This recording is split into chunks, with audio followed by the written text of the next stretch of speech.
Halo teman-teman, hindarilah judi dan semua bentuk judi termasuk judi online. Sebab judi hanya akan membawa sengsara dan derita. Jika kalian melihat komentar spam bot seperti ini, mohon bantuannya untuk melaporkan komentar ini dengan cara seperti ini.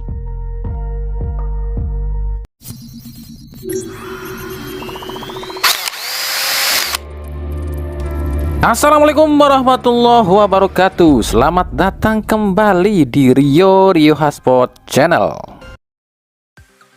BRI Super League 2025-2026 sebenarnya sudah menjalani 11 atau 12 pekan ya, karena ada 1 pekan yang ditunda ya. Nah, dari 12 pekan yang sudah dijalani, ada nggak sih pemain muda yang menonjol di tengah gempuran pemain asing yang cukup banyak di klub-klub Liga Indonesia atau di Super League ya? Nah, dengan gempuran banyaknya pemain asing, tentu sangatlah sulit melihat ada pemain muda yang akan sering tampil reguler di timnya masing-masing. Meskipun ada regulasi yang namanya memakai pemain U2 di bawah U23, tapi biasanya tim-tim di Super League akan memakai pemain yang usianya biasanya di atas 20 tahun dan lebih mengutamakan pemain tersebut yang pemain timnas. Jadi kalau kita lihat ya, pemain muda yang usianya di bawah 20 tahun emang agak sulit kalau kita nyari. Tapi kalau yang usianya 20 sampai 22, nah kita coba lihat nih di beberapa klub atau di semua klub di Super League musim ini, siapa sih pemain muda yang usianya di bawah 23 tahun antara 20 sampai 22 yang menonjol dan tampil reguler? Apakah mereka bisa masuk dalam nominasi pemain muda terbaik musim ini? Yang pertama dari Persib Bandung itu ada nama Kakang Rudianto yang mungkin saat ini paling banyak tampil ya. Itu baru berusia 22 tahun. Musim lalu Kakang ini tampil cukup banyak, cukup lumayan reguler di Persib. Tapi musim ini Kakang ini mulai tersingkirkan. Posisinya itu sejak kedatangan Eliano Renders. Bahkan slot pemain U23 di Persib selalu berganti-gantian antara Kakang dan Robby Darwish. Terbukti musim ini Kakang itu baru tampil 9 kali ditambah 3 kali di ACL 2. Yang kedua di Persija Jakarta. Sebenarnya pemain muda di Persija ini banyak loh ya. Tapi sejauh ini ya dari 12 pekan atau 11 pekan yang sudah dijalani oleh Persija, mungkin nama Donitri Pamungkas yang paling menonjol. Meskipun baru tampil 6 kali tapi sudah mencetak 1 gol. Donitri mengalahkan Raihan Hanan yang mungkin seumuran ya dengan dia, tapi baru tampil 4 kali aja. Yang ketiga Dewa United. Tak ada pemain muda yang menonjol meskipun ada beberapa pemain muda di Dewa United seperti Kaviatur, Rizar Nurviat dan juga Rafael Strike, tapi performanya ya biasa saja. Yang keempat di PSM Makassar, pemain muda yang paling menonjol saat ini ya, terutama saat ini nih, di musim ini tentu saja kalau kami lihat adalah Victor Detan ya, 21 tahun, udah 9 kali main dan cetak 1 gol. Yang kelima di PSIM Jogja, ada beberapa pemain muda, tapi mungkin yang paling menonjol tentu saja kiper utama mereka, Cahya Supriyadi yang baru berusia 22 tahun. Yang sudah tampil 10 kali dan cetak 3 clean sheet. Yang keenam di Persebaya, yang paling menonjol sejauh ini kalau kami lihat tentu saja adalah Tony Firmansyah, 20 tahun. Sudah tampil 9 kali sih. Yang ketujuh di Bayangkara FC, ini banyak pemain muda, bahkan labelnya pemain timnas semua lo ya. Pemain timnas U17 malah kebanyakan. Ada Evrandra Frolasta, Valdi Alberto dan juga Jidabin ya. Tapi memang mereka jarang ditampilkan. Mungkin kalau kita melihat dari usia di atas mereka, ya lebih tua sedikit dari 3 pemain tadi. Ada Frankie Misa yang tampil 4 kali di Bayangkara musim ini. Yang kedelapan Borneo FC. Di Borneo FC pun ada beberapa pemain muda, tapi mungkin mereka juga sama, kesempatan tampilnya juga jarang karena Borneo sekarang lagi ngegas ya. Jadi memaksimalkan pemain-pemain yang potensial saja. Mungkin Alvarez Buffon yang agak sedikit beruntung ya, bisa tampil 4 kali. Yang ke-9 Malut United, ada 2 pemain muda usia 21 tahun nih yang agak lumayan sering ditampilkan, yakni Ridho Suhada dan juga Tristiawan yang sama-sama udah 5 kali tampil. Yang ke-10 Bali United. Di Bali United ada 2 pemain muda yang menonjol musim ini. Yang pertama adalah Rahmat Arjuna, 21 tahun, udah tampil 9 kali, memang belum cetak gol ya. Yang kedua tentu saja adalah Kadek Arel, 20 tahun tapi udah jadi kapten ya. Udah tampil 10 kali nih. Yang ke-11 di Persik Kediri, ada beberapa pemain muda sih, cuman yang paling banyak tampil sejauh ini ada satu nih, ini Wigi Pratama, 4 kali tampil, sisanya ya baru 1 kali atau 2 kali tampil. Yang ke-12 Persita Tangerang. Di Persita tentu saja pemain yang paling menonjol mungkin adalah Hoki Caraka, 10 kali main dan 1 gol, sisanya malah berkutat dengan cedera seperti Yardan Yafi dan lain-lain. 13 Persis Solo. Tentu saja yang paling menonjol adalah Zanadin Faris, 7 kali main 2 assist bersama Altaf Indi yang sama-sama seusiaan ya, 9 kali main 1 assist juga. 14 di Persijap Jepara, ada beberapa pemain muda, teman yang paling menonjol mungkin ada Indra Jaya ya, ini winger ya, 7 kali main 1 gol. Yang ke-15 Arema FC, tentu saja yang paling menonjol di Arema adalah Arkan Fikri, 8 kali main 2 gol dan 1 assist. Yang ke-16 di Madura United. Madura ini sulit ya, ada sih beberapa pemain muda di bawah usia 23 tahun, tapi jarang banget ditampilkan. Bahkan mungkin pemain muda yang sering jadi starter, Taufani kali ya. Ini pun usianya 23 tahun ya, 10 kali main 2 gol 1 assist. 17 Semen Padang, tentu saja adalah pemain timnas Firman Juliansah, 22 tahun, 9 kali tampil. Dan ke-18 adalah PSBS Biak. Banyak pemain muda di PSBS, tapi ya jarang banget tampil, paling 1 atau 2 kali tampil. Yang paling banyak itu mungkin siapa ya? Andre Octaviansah kali ya, tapi itu pun usianya udah 23, 6 kali main 1 gol. Jadi kesimpulannya, dari 18 tim yang ada di BRI Super League musim ini, sebenarnya banyak, ada beberapa pemain muda di bawah U23 usia 23 tahun ya, tapi memang kesempatan tampil mereka sangatlah minim karena tergusur oleh pemain-pemain senior dan pemain asing. Kalaupun tampil, mereka biasanya akan bergantian untuk cuma mengisi slot U23 sebagai peraturan di liga. Jadi kalau kami rekap ya, kemungkinan siapa aja sih pemain-pemain di bawah usia 23 yang mungkin bisa masuk nominasi pemain muda terbaik, maka ini versi kami rekapnya seperti ini.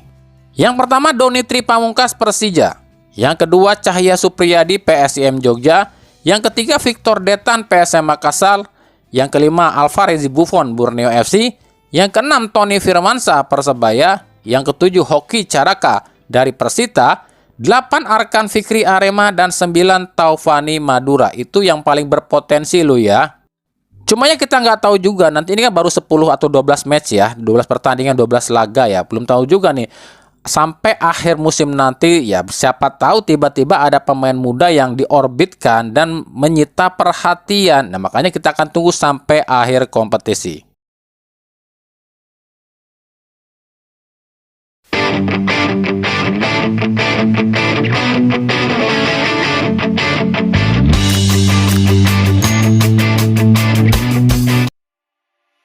Lanjut, kita akan coba bahas soal rumor. Ini rumor yang lagi heboh nih. Heboh menerpa salah satu klub di Liga Indonesia, Persib Bandung. Apa rumornya? Jadi ada rumor lu ya, katanya Persib ini dilirik oleh CFG alias City Football Group. Oke, kita jelasin dulu CFG atau City Football Group ini apa ya. CFG alias City Football Group ini adalah sebuah perusahaan induk asal Inggris yang menaungi beberapa klub di dunia seperti Manchester City, Melbourne City, Mumbai City di India, dan FC Girona di Spanyol, dan juga beberapa klub di negara-negara lain. Ini banyak banget nih klub-klub yang di bawah naungan CFG ya. Lalu apa sih kerjanya CFG alias City Football Group ini? Tentu saja dia ini sebuah perusahaan yang memang bergerak di bidang olahraga sepak bola ya, dan juga infrastruktur. Sejumlah klub yang dinaungi oleh CFG ini akan selalu jadi klub raksasa di negara tersebut. Contoh aja nih ya, Manchester City di Inggris. Kan kita tahu dulu Manchester City ini disebut mungkin ya tim underdog, gak terlalu diperhitungkan ya. Tapi setelah diakuisisi oleh Sheikh Mansur dari CFG ini, menjadi klub yang mengerikan ya di Liga Inggris. Sama halnya dengan Melbourne City juga di Australia. Awalnya tim ini pun ya memang terkenal sih, cuman ya agak terseok-seok soal finansial, juga jarang banget ya menjadi juara di Liga Australia. Tapi setelah diakuisisi oleh CFG, malah banyakan juaranya nih. Sama halnya dengan Mumbai City di India. Ini pun menjelma jadi tim raksasa di Liga India. Bahkan FC Girona di Spanyol yang paling menonjol. Bukan masalah soal prestasi, tapi FC Girona ini hampir saja terdegradasi di tahun 2021 silam. Tapi ketika diakuisisi oleh CFG, FC Girona ini hampir tak tersentuh dengan yang namanya degradasi. Nah, lalu apa keuntungan yang akan Persib dapat kalau memang merger atau mungkin diakuisisi oleh CFG? Pertama, soal infrastruktur. Jelas, jika CFG bergabung dengan Persib, Persib ini akan memiliki stadion pribadi, training ground bertaraf internasional, kafe, medis, dan lain-lain. Semuanya akan bertaraf internasional. Yang kedua, akademi. Kalau CFG bergabung dengan Persib, maka Akademi Persib ini akan jadi salah satu akademi terbaik di dunia. Ya, meskipun saat ini Akademi Persib adalah salah satu akademi terbaik di Indonesia, tapi kalau CFG gabung, otomatis Akademi Persib akan go internasional. Yang ketiga, keuntungannya adalah akses langsung ke teknologi sepak bola modern. Jadi CFG ini punya banyak channel dan juga koneksi di dunia, yang otomatis setiap teknologi yang hadir di dunia sepak bola akan langsung diterapkan di klub di bawah naungan CFG. Tentunya akan diterapkan juga di Persib. Keuntungan yang keempat tentu saja adalah saham dan juga investor. Catat, Manchester City saja saat diakuisisi oleh CFG mampu menarik investor yang sangat besar seperti Etihad ya, asal Timur Tengah, dengan dana yang tak terbatas. Nah, dengan masuknya CFG ini, otomatis sponsor-sponsor kelas dunia pun akan berbondong-bondong masuk ke Persib. Sebab CFG ini saat ini memiliki kurang lebih 300-an sponsor di dunia. Keuntungan yang kelima adalah kolaborasi global, yang artinya para pemain Persib akan dengan mudah masuk atau bermain di klub-klub di luar negeri atau di klub-klub di Eropa ya. Begitupun sebaliknya, Persib akan dengan mudah mendapatkan bintang-bintang top dunia dengan tanpa adanya financial fair play. Lah, kok bisa? Ya, tentu saja bisa. Jadi nantinya kalaupun Persib ngambil pemain bintang-bintang dunia dengan harga selangit, misalnya ratusan miliar, tetap harganya memang ratusan miliar. Tapi ya di Indonesia mungkin harganya akan tertulis di bawah itu. Masih ngerti? Masih bingung nggak? Contoh misalnya gini nih, Persib rekrut CR7 misalnya. Nah, harga CR7 berapa nih? 208 miliar lebih. Gajinya memang tetap segitu, di Persib pun mungkin nanti segitu, harganya 208 miliar, ya sebanding lah gitu ya. Tapi nanti nilai pasarnya ini akan tertulis lebih rendah dari 100 miliar di Transfermarkt gitu loh. Jadi diturunin di harga pasarnya, cuma gajinya tetap gede aja. Jadi nggak kena namanya financial fair play. Keuntungan yang keenam tentu saja branding alias merek ya. Ini juga keuntungan buat Liga Indonesia juga loh kalau CFG ini masuk ke Persib. Kalau nantinya nama Persib didaftarkan sebagai klub profesional di dunia dan bertaraf internasional, otomatis harga pasar Liga Indonesia ini juga akan ikutan naik. Bahkan financial fair play yang bisa batasan di Indonesia mungkin akan ikutan naik. Lah kok bisa gitu ya? Tentu saja bisa. CFG ini tentu saja akan membenahi liga juga agar bisa setara dengan yang kalau misalnya klubnya udah setara internasional, masa liganya yang di bawah setara internasional. Makanya juga nanti akan membawa investor-investor lain untuk di Liga Indonesia. Maka liga dan klub-klub di Indonesia pun akan kecipratan sponsor-sponsor lain. Keuntungan yang ketujuh adalah kekuatan hukum dan kekuasaan. Nah, ini penting banget nih untuk kita bermain di level internasional seperti AFC ya. Kalau CFG masuk ke Persib, maka saat Persib main di AFC, Persib nggak akan terlalu banyak dicurangi oleh AFC. Dan Persib bisa saja memakai berapapun pemain asing loh ya. Ya kayak JDT saat ini kan, JDT saat ini kan gitu kan. JDT kan sekarang punya berapa tuh? 17 pemain asing ya, tapi kan yang didaftarin di liga cuma 9.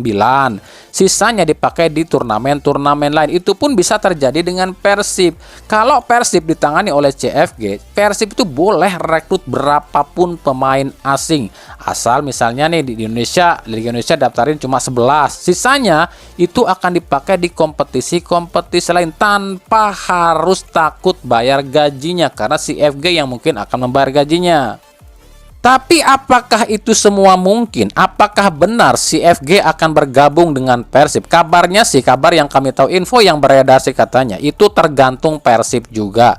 Kalau misalnya nanti Persib bisa lebih berprestasi di ACL 2, minimal masuk ke perempat final ACL 2, apalagi kalau bisa final dan masuk ke ACL 1 musim depan ya, CFG kabarnya akan lanjutkan pembicaraan kerjasama ini. Nah, kalaupun benar nantinya CFG masuk ke Persib, apa nggak ada kendala? Tentu saja ada. Di Indonesia apa sih? Siapa sih yang mau ngelihat Persib senang? Ayo, Persib senang sedikit aja udah diusak asik tuh, udah diusik-usik, udah gonjang-ganjing, betul dong? Tentu saja kendala utamanya adalah PSSI dan Esko.